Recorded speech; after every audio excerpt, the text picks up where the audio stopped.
شہر بابل کی روایات کے مطابق ہر سال وہاں میلہ لگتا تھا۔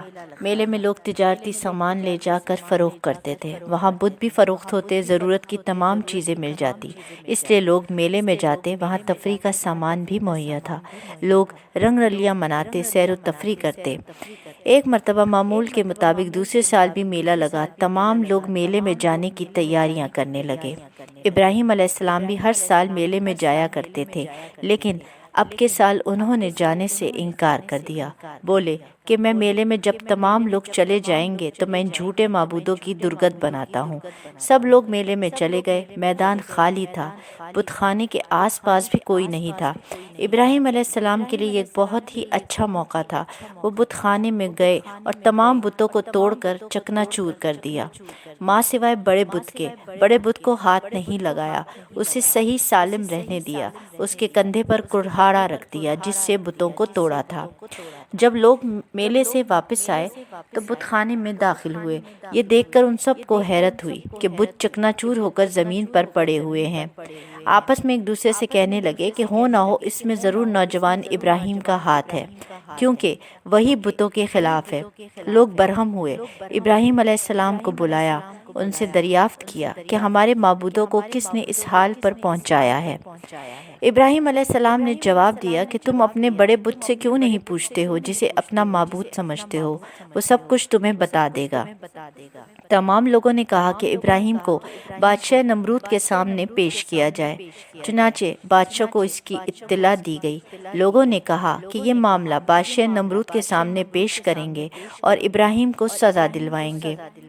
لوگ نمرود کے دربار میں پہنچے۔ سب نے مل کر بادشاہ سے شکایت کی کہ ابراہیم ہمارے بتوں کی تضحیق کرتا ہے اور کہتا ہے کہ بت معبود نہیں بلکہ معبود کوئی اور ہے۔ اس نے ہمارے بتوں کو توڑ ڈالا ہے اور ہمارے بتوں کے ساتھ گستاخی کی ہے، اسے سزا دی جائے۔ نمرود نے لوگوں کی زبانی ایسے باتیں سن کر حکم دیا کہ ابراہیم کو میرے دربار میں حاضر کیا جائے۔ چنانچہ ابراہیم علیہ السلام کو شاہی دربار میں لایا گیا۔ دربار میں تمام مصاحب اور امراء بیٹھے ہوئے تھے۔ نمرود نے ابراہیم سے پوچھا کہ کیا تو ہمارے معبودوں کی تضحیق کرتا ہے؟ کیا تو نے ہمارے معبودوں کو توڑا ہے؟ بادشاہ نمرود بڑے سخت لہجے میں ابراہیم علیہ السلام سے باتیں کر رہا تھا۔ حضرت ابراہیم علیہ السلام جرأت مندی کے ساتھ ہر سوال کا جواب دیتے رہے۔ حضرت ابراہیم علیہ السلام نے کہا کہ یہ سب تمہارے معبود ہی بتا سکتے ہیں، انہی سے پوچھ لو تو بہتر ہے۔ شاہی دربار میں سردار، امراء اور مصاحب سب ہی بیٹھے تھے اور بادشاہ اور ابراہیم علیہ السلام کے درمیان ہونے والی تمام باتیں سن رہے تھے۔ سب نے کہا کہ کیا بت بھی باتیں کر سکتے ہیں؟ پھر ابراہیم علیہ السلام نے جواب دیا کہ جو نہ دیکھ سکتے ہیں، نہ سن سکتے ہیں، نہ ہی تمہاری آرزو پوری کر سکتے ہیں، پھر کس طرح تم انہیں اپنا معبود مانتے ہو؟ میرا رب مارتا ہے اور جلاتا بھی ہے۔ نمرود نے کہا کہ یہ تو میں بھی کر سکتا ہوں، جسے چاہے موت کی سزا دوں، جسے چاہے رہا کر دوں۔ میں اس ملک کا حکمران ہوں، مجھ میں یہ قوت ہے۔ حضرت ابراہیم علیہ السلام نے کہا کہ میرا رب مشرق سے سورج کو نکالتا ہے، تو بھی مغرب سے نکال دے۔ نمرود لاجواب ہو گیا۔ لوگوں نے شرمندگی سے اپنے اپنے سر جھکا لیے۔ ان میں سے ایک شخص نے بادشاہ کو مشورہ دیا کہ اس شخص کو زندہ جلا دو تاکہ دوسرے عبرت حاصل کریں۔ حضرت ابراہیم علیہ السلام نے اپنے قوم سے پھر کہا کہ اے لوگو، تم اس کو اپنا معبود بتاتے ہو جسے تم نے خود اپنے ہاتھوں سے بنایا ہے۔ تم صرف ایک خدا کی عبادت کیا کرو، صرف وہی عبادت کے لائق ہے جس نے ساری کائنات کو پیدا کیا۔ لوگوں نے ابراہیم کی باتوں پر کان نہیں دھرا۔ بادشاہ نمرود نے بھی حکم دے دیا کہ ابراہیم کو آگ میں زندہ جھونک دو۔ چنانچہ آگ کا الاؤ تیار کیا گیا۔ حضرت ابراہیم علیہ السلام کے جلنے کا منظر دیکھنے کے لیے تمام لوگ جمع ہو گئے۔ بتوں کے پجاری بھی بہت خوش تھے اور کہنے لگے کہ ہمارے معبودوں کو توڑنے کی ابراہیم کو سزا ملے گی۔ پھر ابراہیم کو دہکتی آگ میں ڈال دیا گیا۔ آتش کدہ نمرود حضرت ابراہیم علیہ السلام کا کچھ بگاڑ نہ سکی۔ اللہ نے ابراہیم علیہ السلام کو جلنے سے بچا لیا۔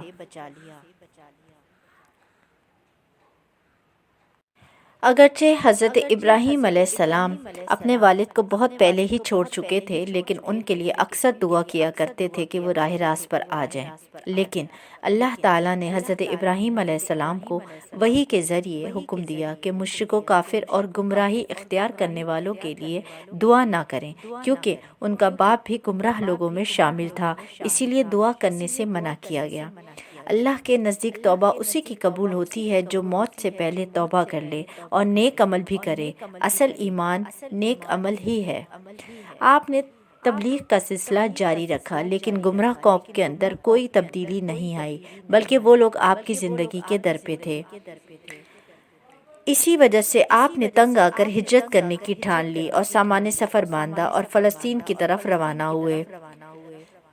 معزز سامعین، حضرت ابراہیم علیہ السلام کی بیوی سارہ کلدانی قوم سے تعلق رکھتی تھیں۔ آپ ایک نیک خاتون تھیں، عظمت اور عفت میں مثالی حیثیت رکھتی تھیں۔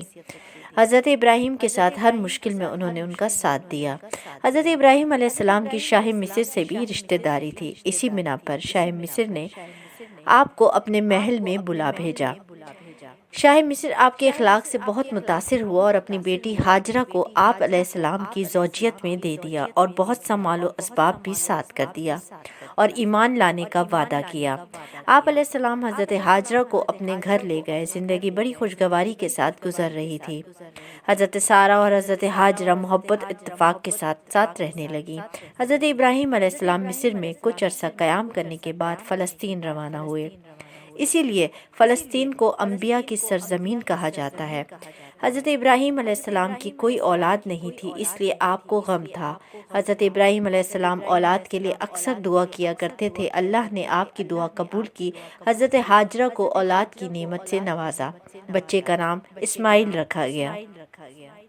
حضرت سارہ کے بطن سے کوئی اولاد نہیں ہوئی، اس لیے سارہ کے دل میں رشک پیدا ہوا۔ سارہ کو بہت دکھ ہوا اور بہت مایوسی ہوئی۔ ایک دن حضرت سارہ نے حضرت ابراہیم علیہ السلام سے خواہش ظاہر کی کہ ہاجرہ اور اس کے بچے کو میری نظروں سے دور رکھا جائے۔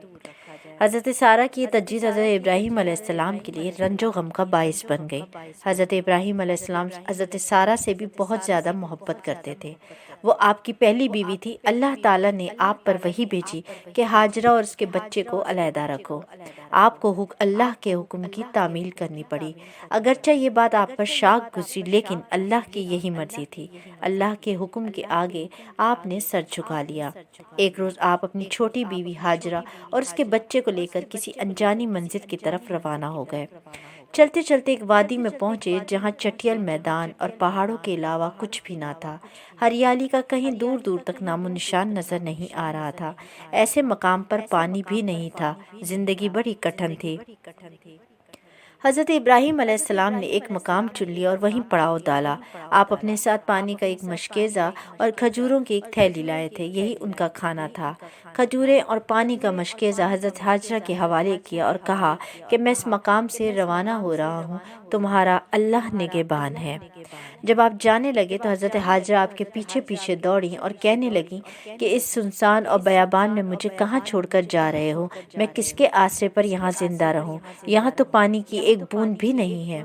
حضرت ابراہیم خاموش رہے۔ جب حضرت ہاجرہ نے بار بار اصرار کیا تو آپ نے فرمایا کہ میں یہاں اللہ کے حکم پر تمہیں چھوڑ رہا ہوں۔ حضرت ہاجرہ علیہ السلام نیک اور عبادت گزار تھیں۔ جب اللہ کا حکم سنا تو فرمایا کہ اللہ میری حفاظت کرے گا اور زندہ رہنے کا سامان فراہم کرے گا، مجھے آپ یہیں چھوڑ دیں۔ حضرت ابراہیم علیہ السلام روانہ ہونے لگے تو آپ دیکھتی رہیں۔ حضرت ابراہیم علیہ السلام نے اس جدائی کے موقع پر بھی صبر کا دامن ہاتھ سے نہیں چھوڑا۔ اللہ کا حکم بجا لائے۔ آپ نے اپنے پیارے بیٹے اور بیوی کو چھوڑ دیا۔ یہ گھڑی بہت زیادہ آزمائش کی تھی۔ آپ نے اللہ سے دعا کی کہ اے پروردگار، میں اپنی بیوی بچے کے ساتھ ایسی جگہ آباد ہو رہا ہوں جہاں تیرا مقدس گھر ہے، جہاں کی زمین بالکل ہی بنجر ہے، یہاں کچھ پیدا نہیں ہوتا۔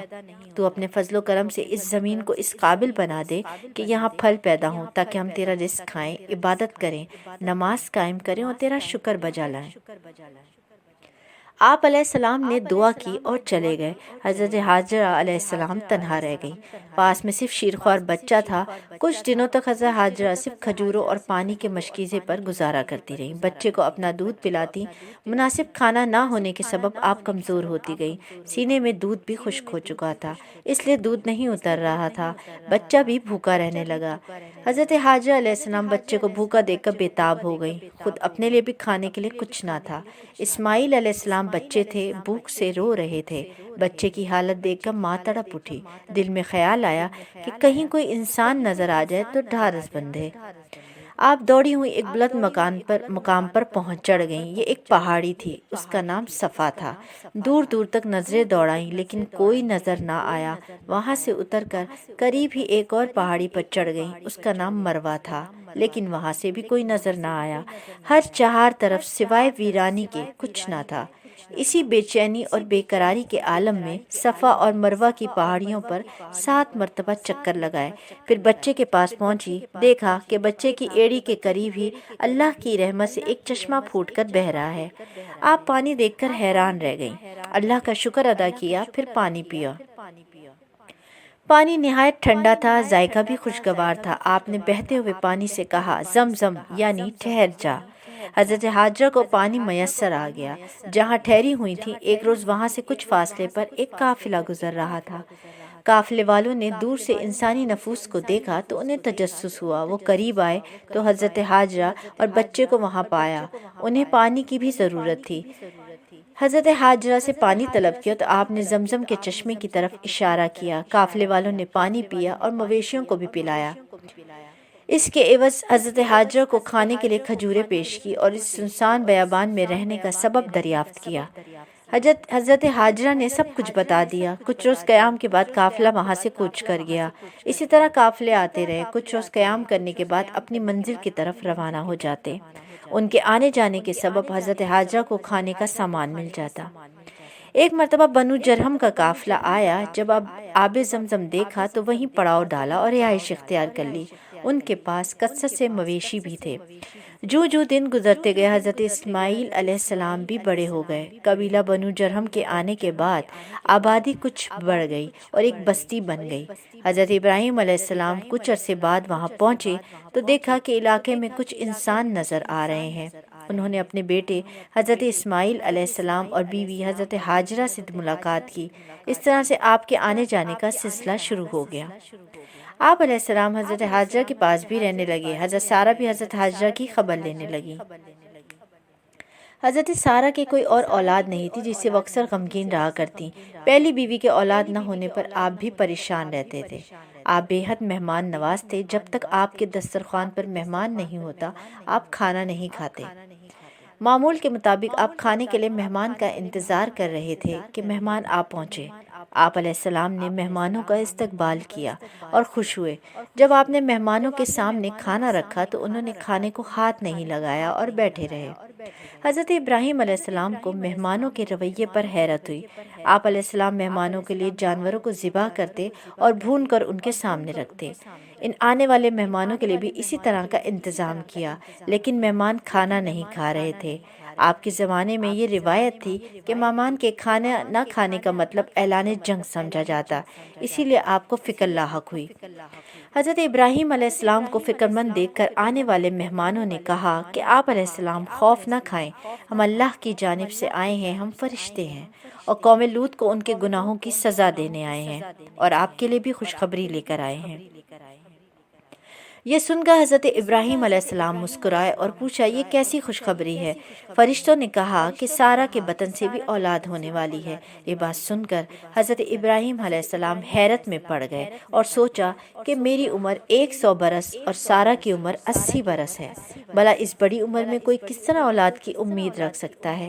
لیکن اللہ قادر مطلق ہے، وہ سب کچھ کر سکتا ہے۔ وہ خاموش رہے۔ حضرت سارہ فرشتوں کی بات سن کر ہنس پڑی اور کہنے لگی کہ میں بوڑھی ہو چکی ہوں اور ابراہیم بھی بوڑھے ہیں، اس عمر میں کس طرح اولاد ہو سکتی ہے؟ فرشتوں نے جواب دیا کہ اللہ کے ہاں سب کچھ ممکن ہے۔ فرشتوں نے اسحاق کے پیدا ہونے کی بشارت حضرت سارہ کو سنائی۔ فرشتوں نے صرف اتنا ہی نہیں کہا بلکہ یہ بھی کہا کہ اسحاق کا بھی بیٹا ہوگا، اس کا نام یعقوب ہوگا۔ اللہ تعالیٰ تم پر رحمت اور برکت کرنے والا ہے، وہ تمہاری اولاد کو ستاروں کی مانند بڑھائے گا۔ اللہ تعالیٰ نے حضرت سارہ کو اولاد کی نعمت سے نوازا، اس کا نام اسحاق تھا۔ حضرت ابراہیم علیہ السلام اب حضرت ہاجرہ کے پاس رہنے لگے۔ اللہ نے حضرت ابراہیم علیہ السلام کو ایک اور آزمائش میں ڈالا۔ ایک رات آپ نے خواب میں دیکھا کہ وہ اپنے پیارے بیٹے حضرت اسماعیل علیہ السلام کو قربان کر رہے ہیں۔ 3 راتیں ایسے ہی خواب نظر آئے۔ انبیاء کے خواب صرف خواب نہیں ہوتے، وحی کا حصہ ہوتے ہیں۔ حضرت ابراہیم علیہ السلام سمجھ گئے کہ حضرت اسماعیل کو قربان کرنے کا مطالبہ کیا جا رہا ہے۔ حضرت ابراہیم علیہ السلام نے اپنا سر جھکا لیا۔ آپ نے اپنے بیٹے سے کہا کہ اے میرے بیٹے، میں نے خواب میں تجھے ذبح کرتے ہوئے دیکھا۔ یہ اس بات کا اشارہ ہے کہ اللہ تمہاری قربانی چاہتا ہے۔ اس بارے میں تمہارا کیا خیال ہے؟ آپ علیہ السلام نے بلا جھجک کہا کہ اگر اللہ کا یہی حکم ہے، میں اللہ کی راہ میں اپنی جان کا نذرانہ پیش کرنے کے لیے تیار ہوں۔ آپ مجھے صبر کرنے والوں میں سے پائیں گے۔ جب ضعیف باپ اپنے ارمانوں اور دعاؤں سے مانگے ہوئے بیٹے کو اللہ کی رضا کی خاطر قربانی کے لیے تیار ہو گیا تو بیٹا ابراہیم کا تھا۔ اس نے فوراً مان لیا اور اپنی گردن چھری کے نیچے رکھ دی۔ رحمت خداوندی نے جوش مارا اور آواز آئی، اے ابراہیم، تو نے اپنا خواب سچ کر دکھایا۔ ہم نیکی کرنے والوں کو ایسی ہی جزا دیتے ہیں۔ اس موقع پر اللہ کے فرشتے نے حضرت ابراہیم کے سامنے مینڈا رکھ دیا تاکہ بیٹے کے بدلے اس کو ذبح کریں۔ چنانچہ آپ نے ایسا ہی کیا۔ یہی وہ قربانی ہے جو اللہ تعالیٰ کی بارگاہ میں قبول ہوئی۔ آج بھی فرزندان توحید اسی نسبت سے ابراہیم علیہ السلام کی یاد تازہ کرتے ہیں۔ قرآن کریم میں اللہ تعالیٰ فرماتا ہے، ترجمہ: اللہ تک نہ قربانی کا گوشت پہنچتا ہے نہ خون، بلکہ تقویٰ پہنچتا ہے۔ معزز ناظرین، کیسی لگی آپ کو آج کی ہماری ویڈیو؟ اگر اچھی لگی تو آپ ہمارے چینل کو لائک کریں، چینل کو سبسکرائب کریں اور بیل آئیکن کو دبانا ہرگز نہ بھولیں تاکہ ہر آنے والی انفارمیٹیو ویڈیو آپ کو سب سے پہلے ملتی رہے۔ جزاک اللہ۔ اللہ حافظ۔